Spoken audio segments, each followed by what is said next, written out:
Hey, what's going on guys? My name is Rampage and welcome to my very first performance evaluation for Grand Theft Auto 5 on PC. Now, obviously you can see that I'm running a monitoring software and you'll see that my frame rate is anywhere from 146 frames per second to 120 frames per second. It also goes up to 160 with spikes and stuff, which is kind of annoying. But yeah, you'll notice that my CPU usage is basically using all four of my cores at around 80% on average, which isn't too bad. But the fact that it's stuttering quite a bit, or stuttering from about 84% to 72% across each of the cores is a little bit worrying, especially the GPU usage being at 92%, which is the far right percentage, and the first percentage that you see there under GPU 1 is the actual power draw, so that it's drawing about 90% power draw, but then you can see it stutters, and it also stutters with GPU usage. So this is with VSync disabled, which is kind of weird. Like, you might see the frame rate as 140 frames per second being okay or extremely good. I would as well. But the fact that it kind of stutters or adds mouse lag or in-game stuttering is a little bit annoying, and it's an issue that this actually passed QA testing. Now, if you don't know what QA testing is, it is basically short for quality assurance. Now, quality assurance testing, or the quality assurance guys, should be testing the game with all options enabled and different ways on trying to break the game. Obviously, they didn't know how to disable VSync, because the game does not perform very well with VSync disabled. Now, obviously, my frame rate is good. I get that. But it's not good when you're stuttering all over the place, and this is the first fucking area, you know? So, alright, let's see what happens when I actually enable VSync. So, right there, you can, hold on, let me just go back. So, right now, there we go. So, right now, my CPU usage is at about 80% across all the cores. Now, the GPU usage is at 97%, and the power draw is 83 or 88%. Alright, so let's enable VSync and see what happens. VSync enabled. Alright, so VSync is now enabled, and you can see that the CPU usage has dropped from around 80 to 84% to around 40%. So that is quite a significant decrease in CPU performance. But it is keeping a stable 60 frames per second, so that's not too bad.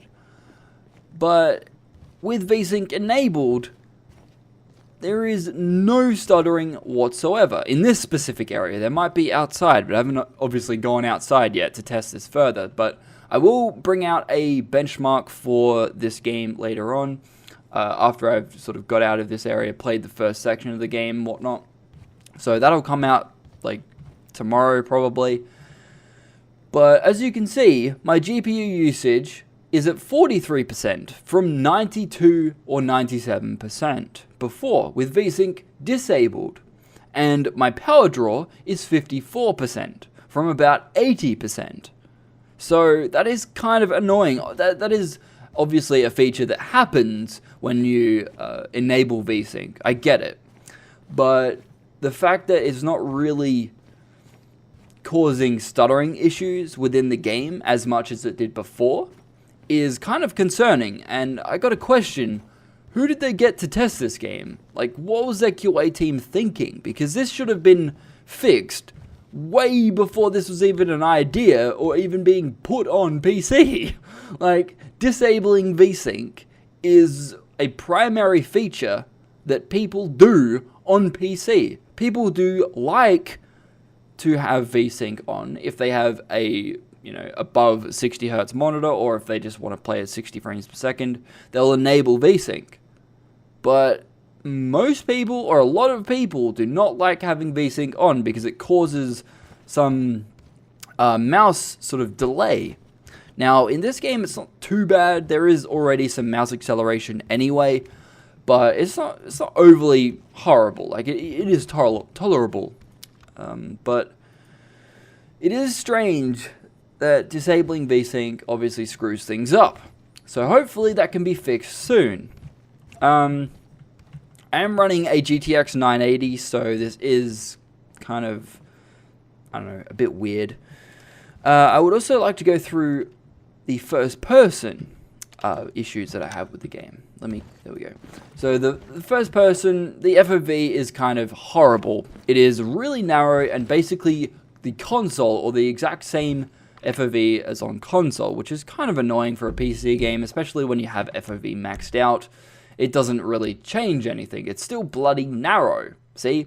First person on foot field of view. Completely maxed out, but I have no fucking idea what this is. What FOV this actually is right now. It hasn't been updated to show me. Which is actually really annoying. Now, you may think that this is fine. Or you may say to me, but there's a PC mod out now. I get it. Yes, there is a PC mod out now.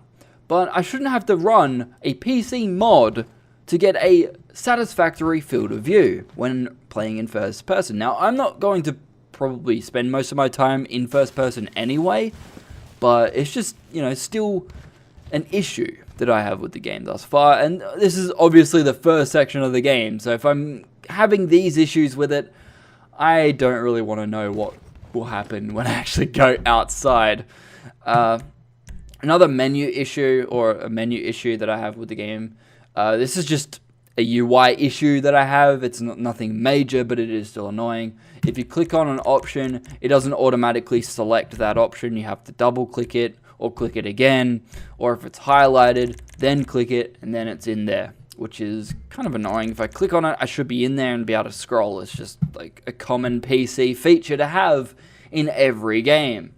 So, yeah. As you can see here, playing maxed out, the apparent video memory usage is 3.3 gigabytes. This is completely maxed out with MSAA disabled, of course.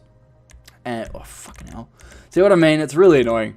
But, yeah, reflections at 2 times MSAA. Let's see what happens when I put that up. Not really a hell of a lot, so, alright, whatever. Okay, so I forgot to mention anything about motion blur, but yeah, as you can see here, motion blur is disabled. I'll show you that in the menu in a second, but the game still has incredible amounts of motion blur. So let's go in the settings, and I'll show you that motion blur is actually disabled. There you go, motion blur disabled with post effects at ultra. It's not really disabled. Let's see if we can get rid of it by turning post effects on normal. Nope, it's still fucking present, developer.